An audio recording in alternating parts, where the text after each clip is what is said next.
active. Look at the great grip. Yes, talk to us. Dance. Are you gonna talk? She's gonna talk. I have my friend Liz here. Hello. She is a fellow child life specialist, and this is her little one. I'm Evelyn.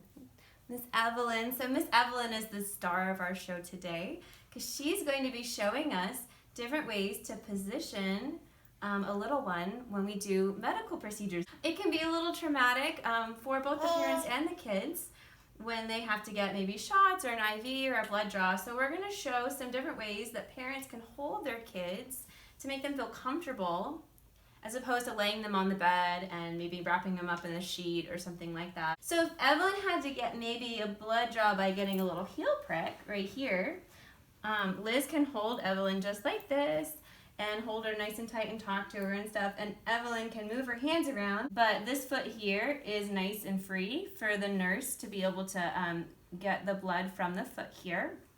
Or if Evelyn isn't as active as she is right now, we could also maybe look at her arm a little bit too. So sometimes somebody else has to hold the arm still while one of the nurses does a blood draw or maybe does an injection. So she actually really has wonderful head control. So she would also be great in a sitting joey position or a chest to back position. If we wanted to do the foot here, we have the foot free, or we can get to her leg. Or if we wanted an arm free, we can see how the arm is coming up underneath or over top Liz's arm right here. She's really happy, and she's letting me hold her arm like this to be able to look for a vein here. Are we gonna distract? Yes. Yeah. I can look at this arm, and you can see she's not really paying attention to me at all.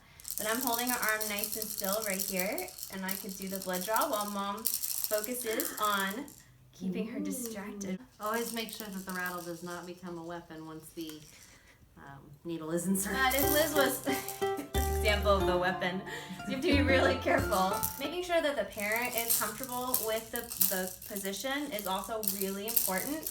So Liz, of course, she's a child life specialist, so she knows exactly how to hold kiddos. But if you're maybe doing it for the first time, I would practice it maybe at home. If there's a child life specialist around, definitely get some advice on how to get the child nice and comfortable. And Liz has a comfort position that she was telling me that I actually didn't know.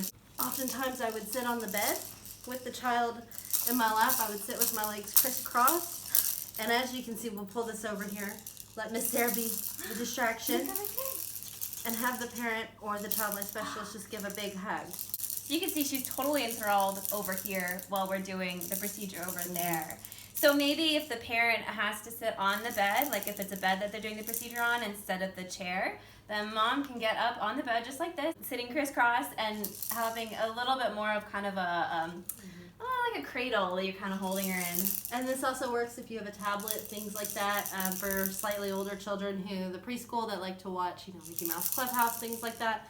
You can hold the tablet there and they can watch their favorite shows. Hopefully you've learned some really cool things today about ways to keep a little one comfortable. Yes.